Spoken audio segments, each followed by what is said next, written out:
People, Deluded, I'm back again. Thank you for tuning in each and every time. Now, for me, Arsenal need 2 midfielders. Arsenal need at least 1 central midfielder in January at the very least, people. There's rumours over Torreira leaving. I don't think he's going to leave in Jan, but who am I, a football fan? Xhaka, he might very much well stay, but it looks like he's going to go. I personally believe without them, we needed a midfielder or 2 in the midfield. Like in an ideal world, I would like someone like Vidal in the sense that they're switched on defensively, but progressively they can help. Either way, I would like someone who, what I'm getting at is I'd like someone who, obviously we'd all like someone 6 foot hench, like a Vieira, a box-to-box midfielder switched on defensively. That would be perfect for me. But I believe we need someone like that, or a Gilberto Silva, or we need someone who can build play from deep. I mean, it will never happen, but considering that Barca allegedly want to sell him and stuff, someone like Rakitic for 6 months on loan or Rakitic for a couple of years would be decent. For me, it's not going to happen. R4 of Barcelona, I believe he's not really playing for them. He's still a member of their side and we have no chance. But if it came down to ambition, we should go for him. I can't say his name, but the Toulouse lad, Sangare or something like that, Ibrahim Sangria, I can never say, you lot know I don't do this name thing. You've obviously got Leal, Samore. There's a couple players dotted about, and obviously we've been linked with Mandela. I believe he's currently at Stuttgart. He was previously at Hamburg, and I believe Anderlecht, Belgian under-21 individual. I believe he's got a lot of development to do and define what position he is. But you've seen me make a video about both him and Zakaria, and we've been linked with them. I'd be happy with either of these options, people. I just think we've really got to address central midfield, because I would love Szoboszlai as well, but in January can that be done with Salzburg? There's too many question marks over people in midfield, whether they're traditional central midfielders or 10s. We know whether Ozil stays is another thing. We just have to assume he's leaving, because I mean, it wouldn't be a season under Emery if him and Ozil weren't beefing. Ceballos might not be here for anything more than a year. Torreira, I've just said he's linked with a move away. Xhaka is linked with a move away. El Nene's not at the club and should be sold. You see what I'm saying? There's bare man with question marks. There's only, you look, Torreira should be playing, but it's only really Guendouzi that you know is going to be here long term or is going to play. Obviously, young Joe Willock's waiting in the wings here and there, but there's too much uncertainty for me around central midfielders, people. And I would like us to at least assess some people. I mean, he wants to play Champions League football and he's not been involved in Juventus' Champions League campaign so far, forgive me if I'm wrong, but Emre Can, apparently they're prepared to let him leave on loan. Is that something we could go to? Now, if he wants Champions League football, or his availability if his availability became public knowledge, or in the sense that this is more than paper talk, there'll be a lot of clubs interested. There'll be a lot of, in my opinion, a decent amount of Champions League clubs. And I don't know, having conquered, I wouldn't say conquered the Prem because he didn't win it, but had a decent thing going for him at Liverpool. Does he want to continue to experience new leagues? Potentially. I don't know if Munich or someone wants him. Does he want to return to his homeland? I would love Tolisso as well, but these are players that, whether it's Rakitic, Tolisso, or a couple of the people I said are unrealistic, Arthur, these are the sort of man you've got to get when they're at their clubs. In fact, that's where I've said it in another vid, whether it's central mid, defence, that's where Arsenal have got to learn. Do you get it? Obviously, it's a humble pie thing, but could you imagine, just imagine, people, if we went for Dembele or when he was at Rennes, we went for Mbappe before he broke out at Monaco, you went and got Salah before people was really rating him at Roma. Whether you rate Harry Maguire or not, Robertson and him could have been taken from Hull for a decent fee. It's completely different, but we actually wanted Johnny Evans now, myself included. When we was linked with him when he's at West Brom, people were like, what do you want Johnny Evans for? That's a madness. But you see, he's doing okay for Leicester and he's been linked with City and us. My point is, obviously everybody looks better in hindsight, but Arsenal need to take a chance on certain players. And when I'm looking at players and trying to make these vids, I see a lot of good players, people, but saying they're a good player and convincingly sitting here and saying I think we should have a look and sign them is two different things. I'm a very honest person in that I look at players for the sake of looking at players because I love young players and players in general. I don't want to come on here screaming everybody this and that. I make a big case of honesty, people. So yeah, man, if we could, away from them unrealistic ones, couple people in the French league I've been looking at is, if you've been paying attention to Saliba's loan spell at St Etienne, sadly he's injured at the moment, cracking his 5th metatarsal, not to worry, he'll be back soon. But you've seen that young Yusuf guy in midfield, 20 years of age. Now, I'm not too sure if he's ready for Arsenal. In fact, in my heart, I don't think he's currently ready. He's very raw. but there looks like something there. So potentially he could be worth, you know, looking at until the end of the season or next season, because he looks like he could develop into a decent midfielder. He's fairly decent progressive passing, shows a willingness to win a ball. Positioning and just consistency isn't quite there.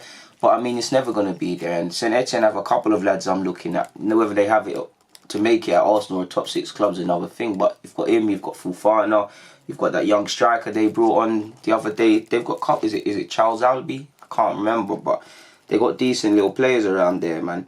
I like Ibrahima Sonko, I believe his name is as well. He scored a decent goal against Lille. He scored a decent strike against Monaco, and then a decent one in another game. I think from what I've seen of him, he's actually been linked with what's that team? He's been linked with Newcastle. I like him, man.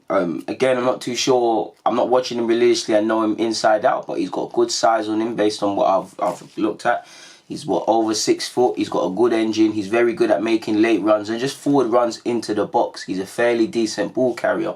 Arsenal, you could say on paper, with whatever people say about Ceballos or Pepe, for example, I describe them as, at least in relation to Arsenal's team, some of the strongest dribblers or ball carriers. But we know in midfield there's not really any ball carriers. Guendouzi can do it at times, but he's not really, his strength isn't like a Yaya Toure sort of thing, driving us up the field. Again, it doesn't need to be that exaggerated, but I don't think we have enough man with that sort of skill set at Arsenal. And I've seen him in his early career adopting that. He likes to get forward, he likes to put a foot in. He can potentially be someone that's more of a box-to-box, breaks-down play sort of thing.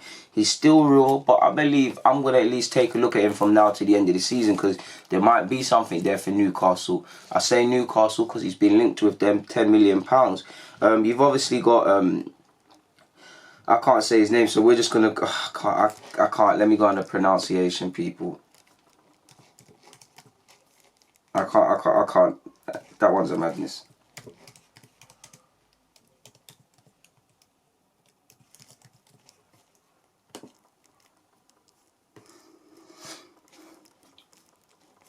Forgive me, people, but Youssouf Fofana, in fact, I really milked that one. Youssouf Fofana, now he's 20 years of age. He plays for Strasbourg.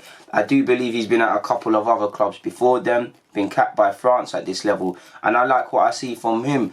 Decent composure in the midfield. His positioning is, for someone who's 20, is on the mature side. It can still improve, but yeah, convincing in a tackle, brave on the ball. Not the most expansive of possession on the ball, the gifted of players, but he's confident on the ball. He doesn't panic. And if you're going to play for a ball playing side, you've got to be decent to get what I'm saying, people. He's got a good engine as well. He makes, as similar to Fofana, he makes similar to Ibrahima Sissoko is what I meant to say, people. I said Fofana, I keep mixing them up. Sissoko, who's been linked with Newcastle, forgive me for confusion earlier.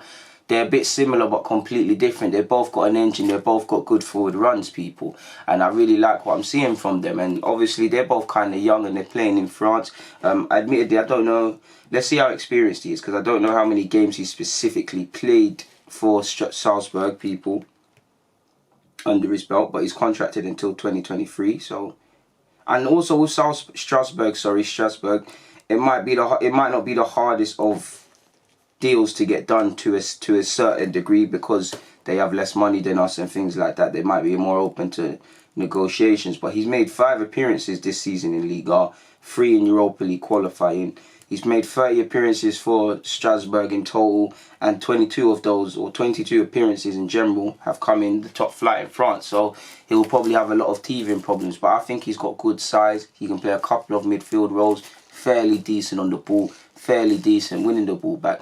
Like, same thing I just said about, well, excluding confusing their names, but Ibrahima Sissoko, he's got a good engine. He makes good forward runs. He looks like a strong carrier. These are players at least we should run the rule over. I'm not saying we must sign them or we must look at them, which people get confused of in my vids and whatnot. But they could be worth a punt, and that's all it is. Like I said, I hope there's more other targets we're going for and whatnot. But I'd just like to see a central midfielder in January signed, people. Wasn't planning on doing this, but might as well go over it quickly. It's almost what we've known already in relation to Koscielny and Arsenal, but The Athletic has come out with an article in relation to Koscielny, and I thought, you know what, it might, I don't know, man, it's more of the same thing, but I thought it might have some sound bites now. the soundbite I took from this is that obviously he wanted to go to France from 2018, and he kind of wanted to consider leaving when Wenger left, and his body was put over the line, people. When after being out for 7 months, he played 4 games in a matter of 13 days, which is good if you've been missing football, but considering his age, his injury, and maybe fear of that re-injury, he might have felt undervalued, overworked by Unai Emery. Now, Unai Emery, which some people get onto me about. Now, what I don't have a problem if you're in the squad you play. I don't agree with how Koscielny left the club, and I still maintain everything I said. But we all knew that the club wasn't fully right. Koscielny wasn't fully right. Clearly, it's got to this point. We must have known Koscielny wanted to keep it moving for a minute, people. And he did. I mean, it's clear to see. He said he, more or less, in other words, that he wants to drop off a level from Arsenal to go and return to France. If you look at it, he's 2 hours away from his hometown where he is now. And obviously more time with the family, because like he said, when you're a professional footballer, you're obviously living in your own bubble. You've got your own injuries to deal with. That might not necessarily make you the best person. And also, you might not have the most energy to play with your children and stuff. So family life was a big factor. And to be honest, I'm not watching Bordeaux religiously, but I am for Yacine Adli's sake. I've seen Koscielny been sent off, I'm so sure. And I've seen him give away a penalty. So he looks off the pace. So it makes sense. And to be fair, this shouldn't even be a thing. Koscielny, whether I agree with how he left, he should have been allowed to leave. Because I hear the debate for keeping him for experience and all of these things, people. But if Koscielny, no disrespect to him, at 34 years of age, is the main player within your defence, tell me I'm lying, people, but you're in trouble. Because if something happens to him, it's going to take him longer to recover. And also, you lot know about these... Just the age he's at, if anything happens to him. You've got a young squad, but the linchpin of your defence, your partnership, is going to be mainly based over a 34-year-old, and it hinges on his fitness. What I get from this is that, not to praise or belittle Wenger or the same for Emery, but from the article I read, it got to a degree that, I won't say a personal care changed, but it did look like maybe Koscielny and Wenger had a better relationship. It did look like the teams kind of understood more. Like Koscielny, there was more sort of specialist approach to him and tailoring his training sort of thing. Obviously that happened over Emery, but it did feel like there was I won't say a lack of human care, but he did look a bit overworked the way the article's been written, people. To which I believe it said, over the years, Wenger and his staff had found a way to adapt training schedules to manage Koscielny's problem, crucially without resorting to regular painkiller injections. In the course of the 17-18 season, Koscielny started 31 games. At this stage, he was relatively comfortable with his schedule. So yeah, people. So he's gone from that to playing 4 times in 13 days. Apparently, he wasn't. When we went to play Blackpool last season, he wasn't happy. Koscielny wasn't too impressed to be asked to travel to Broomfield Road, especially when other senior players had been spared the journey. During the warm-up, Koscielny complained about a back problem and withdrew from the match. Members of the Arsenal coaching staff felt Koscielny could have probably played, but with concerns over the surface and in the midst of a difficult winter schedule, their sense was this was an act of self-preservation. Between April the 11th and April the 24th, Koscielny started 5 games in just 2 weeks. As pressure mounted on Emery, so did Koscielny's aching muscles. It was a period in which the player's body and patience were tested to their limits. And he's gone on to say, I didn't feel I could play 40, 50 matches, and I didn't want to end my career with injuries. I've gone down a level, but to take more pleasure. Now, I don't agree with how Koscielny left the club, considering he was captain, considering he's been, other than that, Koscielny's been a spotless professional act at this club. But at the end of the day, I don't believe in that, but every action has a reaction. You have to wonder, like I said, when the news initially came out, what made Koscielny react this way? What made him and his agent take steps to skip training and not go on tour? Because these things don't just happen overnight. The club has to have been in dialogue with the relevant parties, or if they wasn't, there's issues. But you've got to see what a man's going to do. I'm sure you've all been saying Koscielny's been a loyal serviceman. He's been a decent defender, even in the last 2 years at the club. But we all knew we either need to go and sign a top-class centre-half or move forward with younger options, because we're playing a dangerous game with Koscielny. The longer you play him week in, week out, and he gets an injury and someone that's central to your plans, it's almost scary, because if they have an injury, it sets you back numerous times, people. But it is what it is in that regards. I also feel as well, I wasn't going to do it in this vid, but I feel it's important to highlight it. There's been 2 racial incidences again. Firstly, Sweden's 2020 Euro qualifying campaign against Romania was halted people temporarily after Alexander Isak, former, who does he play? I swear he went Dortmund for a sec. I believe he's in Spain now. He was racially abused against Romania and Bucharest people. He only came on in the 78th minute. So it is what it is. He said on the matter, obviously it hurts, it's a shame, but we're prepared for it. I've heard a number of racist shouts from the stands and I asked the referee if he heard something. He hadn't heard anything. A few minutes later he stopped the game and asked. We had a small discussion, the match went on, and I'm okay with that, and I'm happy we won. Now again, I don't know what country he's from, people like his parents and stuff, but growing up in Sweden, he's probably become accustomed to this prejudice just in his life, people, and he's saying the right things, but I wouldn't say it's a defeative attitude because it's not, but it really hurts that a lot of ethnic minorities have to have this attitude of it is what it is, you know what, it's part and parcel of the game. It's as common as players, as fans chanting your crap and things, to which we all know it's not. Yeah. And then there's been another one, people, in which Depay has called on the governing bodies in the Netherlands to do more. The game which actually wasn't involved in him. A match between Den Bosch, I can't say that, and Excelsior, I cannot say both names, in the Dutch second division was halted temporarily due to racist abuse. Long story short, the game was resumed after the 28th minute.